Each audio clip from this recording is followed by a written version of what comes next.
Hello students, I am Kalpana Mishra and welcome back to our YouTube channel.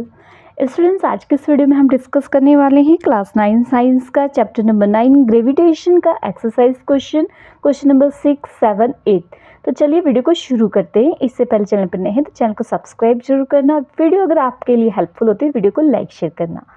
तो बच्चों, इसके पहले प्रीवियस जितनी भी आपके इन टेक्स्ट क्वेश्चन है या चैप्टर पूरा एक्सप्लेन सारी वीडियो मैंने अपलोड कर रखी चैनल पे, आप डिस्क्रिप्शन में जाके प्लेलिस्ट चेक कर सकते हैं।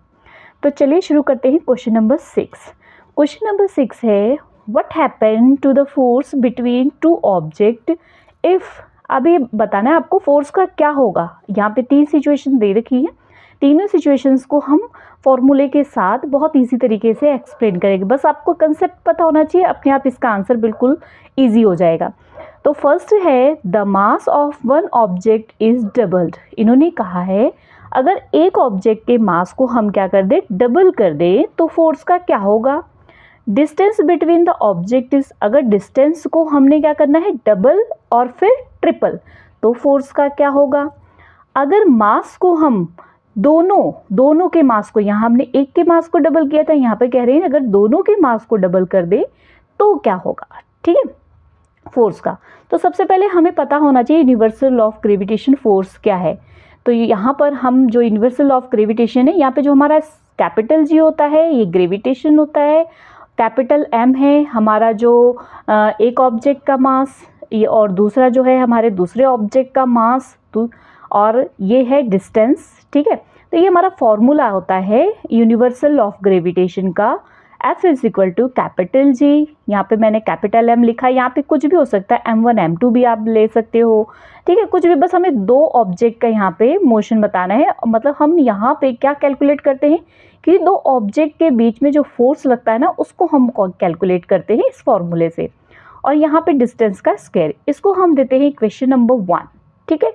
अब इसके बाद हमने फर्स्ट पॉइंट देखना है कि जब हमने मास को क्या कर दिया, एक ऑब्जेक्ट के मास को डबल कर दिया। तो देखो बच्चे, यहाँ पर अगर मैं एक ऑब्जेक्ट, ये पहला ऑब्जेक्ट था, ये दूसरा ऑब्जेक्ट था, ठीक है, तो पहले ऑब्जेक्ट के मास को अगर मैंने डबल कर दिया तो क्या होगा। यहाँ एक ऑब्जेक्ट, ये दूसरा ऑब्जेक्ट है ना, ये कोई भी ऑब्जेक्ट का मास हमने डबल करना है, ठीक है। तो यहाँ पर एक ऑब्जेक्ट का मास हमने डबल, मतलब यहाँ पे मैंने 2 लिख दिया और बाकी सेम वैसा का वैसे ही लिख दिया। अब यहाँ पे मैंने F' इसलिए शो कर दिया कि इससे आपको इजी हो जाएगा समझना। तो अब देखो बच्चे, ध्यान से समझना कि अगर मैं इस 2 को अलग कर दूं तो यहाँ पर ये जो फॉर्मूला है ये सेम ऐसा है ना, ये सेम ऐसा।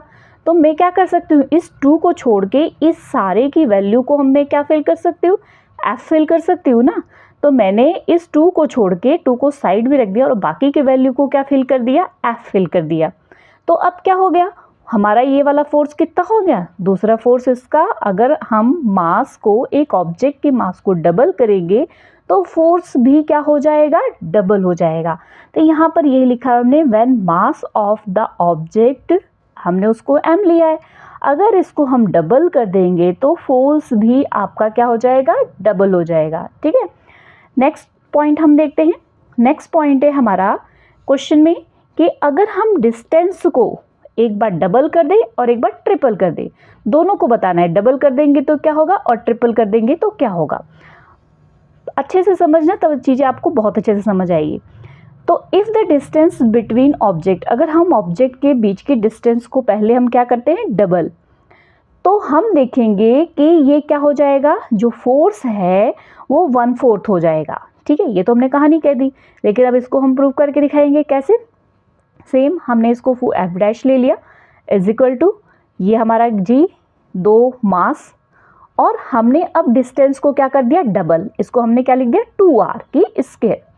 अब देखो ये 2r स्क्वायर हमारे पास क्या हो जाएगा, 4r स्क्वायर हो जाएगा, 2 2 और r स्क्वायर हो जाएगा। हम इस 4 को साइड में लेके जाते हैं तो ये 1/4 हो जाएगा, ये नीचे है ना, ठीक है, तो ये 1/4 हो जाएगा। अब देखो फिर से ध्यान से, ये सारी चीज़ें किसकी वैल्यू हो गई हमारी, ये सारी चीज़ें हमारी F की वैल्यू हो गई, है ना। तो ये F हम क्या करेंगे, इसकी जगह हमने क्या लिख देना है, F लिख देना है। तो अब यहाँ पर आपके पास क्या शो हो गया, हम आगे यहाँ पर ये भी लिख लेना, F' is equal to 1/4 F, ठीक है। तो हमने प्रूव कर दिया कि अगर हम डिस्टेंस को डबल करेंगे तो हमारा जो फोर्स है उसका क्या होगा, वो फोर्स हमारा 1/4 हो जाएगा। डिस्टेंस जितनी ज़्यादा होगी ना फोर्स उतना कम होगा, मास जितना ज़्यादा होगा फोर्स उतना ही ज़्यादा होगा। समझ आ गई? बस इतनी सी चीज़ को आपने ध्यान रखना है। अब इसका जो ट्रिपलेट वाला है ना, वो आंसर मैं यहाँ लिखना भूल गई थी, तो वो मैंने लास्ट में लिख दिया, तो पहले हम उसको यहाँ से देख लेते हैं, फिर थर्ड पॉइंट करते हैं। इसी पॉइंट में हमारा सेकंड पॉइंट में ही था क्वेश्चन कि व्हेन द डिस्टेंस, आपने उसके नीचे ही लिखना है, ठीक है। ये करने के बाद आपने ये वाला करना है, ठीक है।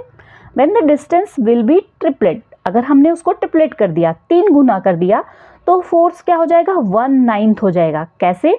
सेम हमने आर को हमने यहाँ पे 3 कर दिया, तो ये क्या हो जाएगा आपका, ये हो जाएगा आपका, यहाँ पे गलती हुई है, 3 3 ये 3 की स्क्वायर किया ना हमने, क्या हो गया, ये 9 हो जाएगा, ठीक है। तो ये हमारा हो गया 9। अब यहाँ पर ये 9 हो गया, बाकी हमने क्या करना है, अब इस 1/9 को हम साइड में कर लेते हैं। ये जो वैल्यू है, इसकी वैल्यू हमारी इक्वेशन 1 से आ जाएगी, वो क्या होगी, F। तो यहाँ पर फोर्स हमारे पास कितना हो गया, 1/9, ठीक है, बिल्कुल क्लियर। अब इसका थर्ड पॉइंट देखते हैं हम बच्चे। थर्ड पॉइंट अपने पास क्या था कि अगर हम ऑब्जेक्ट के दोनों के मास को हम डबल कर दें, क्या बोल रहा है पॉइंट, यहाँ पर देखो, ये रहा अपना, बहुत अच्छे से समझोगे तो बहुत ईजी क्वेश्चन है कि अगर हम दोनों के मास को डबल कर दें तो फोर्स क्या होगा। तो देखो यहाँ पर third point, if the mass both object, अगर हम दोनों ऑब्जेक्ट के मास को डबल कर दें तो फोर्स 4 टाइम हो जाएगा। एक का किया था तो 2 टाइम हुआ था, अब दोनों को किया तो वो 4 टाइम हो गया। कैसे? देखो हमने क्या किया, अब ये जो फोर्स का हमारा फॉर्मूला था, यहाँ पे हमने इसके भी 2 लिख दिया, यहाँ पर भी 2 लिख दिया, यहाँ पर हमारा आर स्क्वायर। अब ये 2 अगर हम कॉमन निकाल ले तो ये क्या हो जाएगा, 4, और इसकी वैल्यू तो आपको अब तक पता लग गई, क्या है, एफ है इक्वेशन 1 से, ठीक है, इक्वेशन 1 में। तो यहाँ पर हमने क्या फिल कर दिया, एफ। तो ये क्या हो गया, अगर हमने क्या किया, दोनों के मास को डबल किया तो फोर्स क्या हो गया, 4 गुना हो गया, ठीक है। तो ये हो गया हमारा क्वेश्चन नंबर 6। नेक्स्ट देखते हैं हम question number 7। Question number 7 most important question है, मैं साथ के साथ आपको बताते जा रही हूँ इंपॉर्टेंट क्वेश्चन। क्वेश्चन नंबर 7 और 8 दोनों ही इंपॉर्टेंट क्वेश्चन है। What is the importance of universal law of gravitation, जो अभी हमने फॉर्मूला क्वेश्चन नंबर 6 में समझा है, वो फॉर्मूला हमारा यूनिवर्सल लॉ ऑफ ग्रेविटेशन है।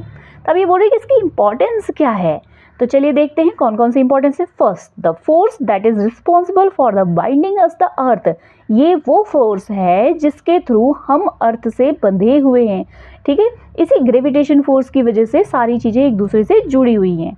The motion of moon around the sun, जो मून है, सॉरी अराउंड द अर्थ, जो मून है वो अर्थ के चारों तरफ घूम रहा है, वो भी किसकी वजह से, universal law of gravitation. Chapter को मैंने बहुत अच्छे से समझाया हुआ है, आप एक एक टॉपिक को अच्छे से समझो, इसीलिए मैंने उसको 2-3 पार्ट में वीडियो बनाई है, ठीक है। आगे, the motion of the planet around the sun, sun के चारों तरफ जो प्लैनेट मोशन कर रहे हैं ना, वो भी किसकी वजह से, यूनिवर्सल लॉ ऑफ ग्रेविटेशन की वजह से। नेक्स्ट, जो टाइड्स आपने पता होगा, जिसको ज्वार भाटा बोलते हैं हिंदी में, ओशियन समुद्र में जो लहरें बड़ी बड़ी उठती है, वो भी किसके कारण होता है, वो भी ग्रेविटेशन फोर्स के कारण होता है, सन के और मून के अर्थ पर, ठीक है। तो ये है इंपॉर्टेंस, ये कर लेना, बहुत इंपॉर्टेंट क्वेश्चन है। नेक्स्ट क्वेश्चन नंबर 8 की बात करते हैं हम, ये भी इंपॉर्टेंट क्वेश्चन है। What is the acceleration of free fall, free fall acceleration क्या है। देखो, acceleration of free fall is when the body fall due to the earth gravitational pull। अगर कोई ऑब्जेक्ट गिरता है और उस पे क्या लगता है, अर्थ की ग्रेविटेशन फोर्स लगती है, इट्स वेलोसिटी चेंज, तो उसकी वेलोसिटी क्या हो जाती है, चेंज हो जाती है। तो इसको हम क्या बोलते हैं, accelerate due to the earth gravity, कि ये अर्थ की ग्रेविटी की वजह से उसमें क्या हुआ है, एक्सेलरेट हुआ है। और इट फॉल फ्रीली कॉल्ड, और वो फ्रीली गिर रहा है इसलिए हम उसको क्या बोलेंगे, फ्री फॉल। मतलब अगर उस ऑब्जेक्ट के बीच में ग्रेविटेशन फोर्स नहीं लगता है तो वो फ्री फॉल होता है, अगर ग्रेविटेशन फोर्स लगता है तो वो एक्सेलरेशन ड्यू टू ग्रेविटी होता है, ठीक है।